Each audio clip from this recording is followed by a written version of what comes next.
Meghan Markle heading into 2026 feels less like a guessing game and more like a continuation of a path she has very deliberately carved out for herself. Over the past few years, she has quietly but confidently claimed space in lifestyle, food, wellness and storytelling, and now we are seeing commentators finally acknowledge what supporters have long understood. This is not a phase. This is a lane, and Meghan owns it. When former royal butler Grant Harold suggests that Meghan will focus on growing her lifestyle and food-related projects in 2026, it should not come as a surprise to anyone paying attention. Meghan has consistently shown that she understands timing, seasons, and emotional connection. Lifestyle content is not just about recipes or table settings. It is about how people feel. It is about comfort, ritual, joy, and intention. Meghan has always excelled in that space, long before she ever met Prince Harry. What is interesting is how often commentators frame this as expectation rather than recognition. Meghan is not expected to do this because she has nothing else. She is choosing to do this because it aligns with her strengths and her values. The lifestyle and food space allows her to combine creativity, storytelling, community, and purpose. It is also a space where she can work on her own terms without constant interference from hostile institutions. Grant Harold's comments about seasonal content are especially telling. He mentions spring or Easter content similar to her festive projects, and that makes perfect sense. Meghan understands seasonal rhythms. She understands how people connect to moments in the year. Her Christmas-themed work resonated because it was warm and inclusive, not performative or stiff. Translating that into spring or Easter is a natural progression: renewal, growth, fresh starts. These themes fit perfectly with where Meghan is personally and professionally. There is also something quietly powerful about Meghan leaning into seasons rather than spectacle. This is not about chasing viral moments. It is about building a relationship with an audience over time. That is how sustainable brands are built. One thoughtful project leading into the next, each reinforcing the other. The mention of "with love." Meghan receiving mixed reviews is where the conversation often becomes dishonest. Mixed reviews do not equal failure, especially in today's media landscape where anything involving Meghan is reviewed through a distorted lens. The show did exactly what it needed to do. It reintroduced Meghan on her own terms. It showed her interests, her warmth, her attention to detail, and her love of hosting and conversation. It was not designed to please tabloid critics. It was designed to speak to an audience that values authenticity and calm creativity. It is also worth remembering that many shows that go on to become cultural staples did not receive universal praise in their first season. What matters is engagement, reach, and long-term potential. Netflix does not continue partnerships out of charity.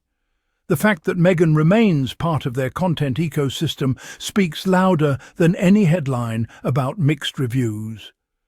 Grant Harold suggests that Meghan might want to try something new if she feels the Netflix show needs evolution. That is not a negative, that is growth. Creative people experiment, they refine, they adapt. Meghan has never been someone who stays stuck in one format. From blogging to acting to podcasting to producing, she has always moved fluidly between mediums. The idea of Meghan hosting a chat show is particularly compelling. In many ways, it feels like an obvious next step. Meghan is a natural conversationalist. She listens, she engages, she creates space for others to share their stories. Her podcast series demonstrated that clearly.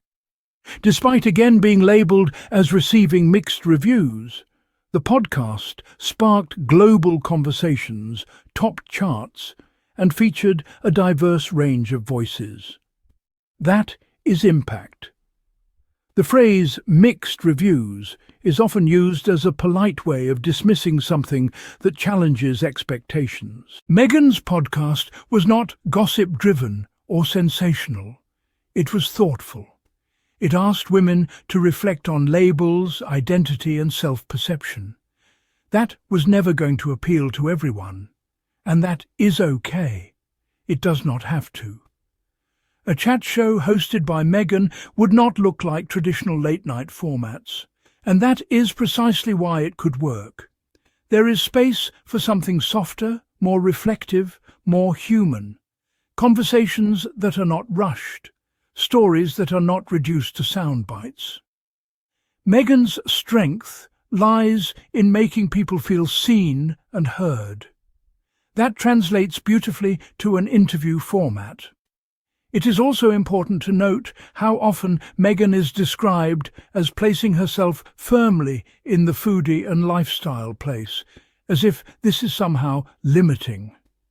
In reality, this space is expansive. It intersects with culture, wellness, sustainability, and even social justice. Food and lifestyle are not trivial. They are deeply connected to how we live, how we gather, and how we care for one another. Meghan approaching this space as a woman of colour, as a mother, as a global citizen, brings a perspective that is often missing from mainstream lifestyle media. That is not accidental.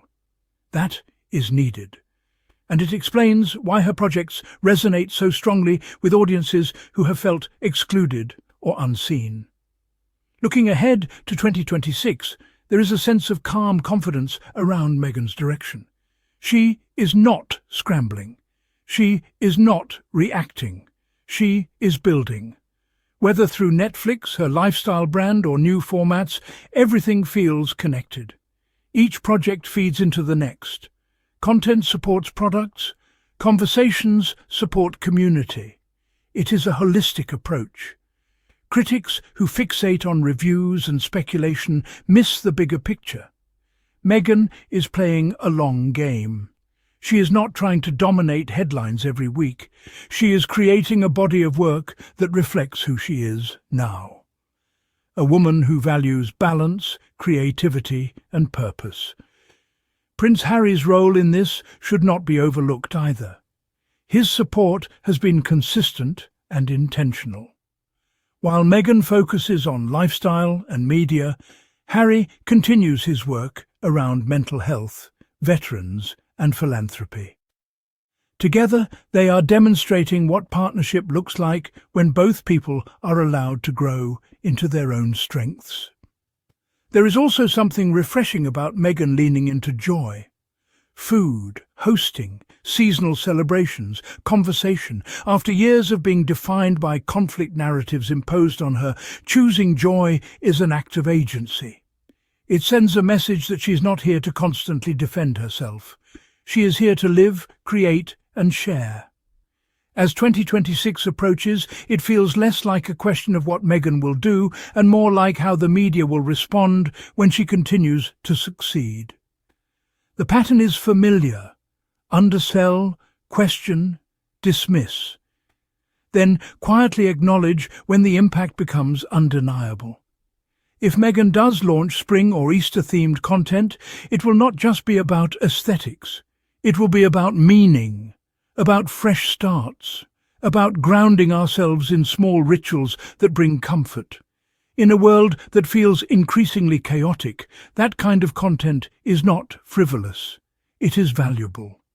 If she expands with Love Meghan or pivots to a new format, it will be done thoughtfully. Meghan has never chased trends blindly. She studies, she listens, she evolves. That is why her work feels intentional rather than desperate. And if a chat show does emerge, it has the potential to be something genuinely different. Not celebrity-driven fluff, but conversation with heart. The kind that lingers with you after the screen goes dark. So when commentators say Meghan is expected to focus on lifestyle and food in 2026, what they are really saying is that she has succeeded in defining her own space. She is no longer being pushed into boxes created by others. She is choosing her path. That is power. Quiet power. Sustainable power. And it is exactly why Meghan Markle continues to move forward, regardless of who tries to downplay her achievements.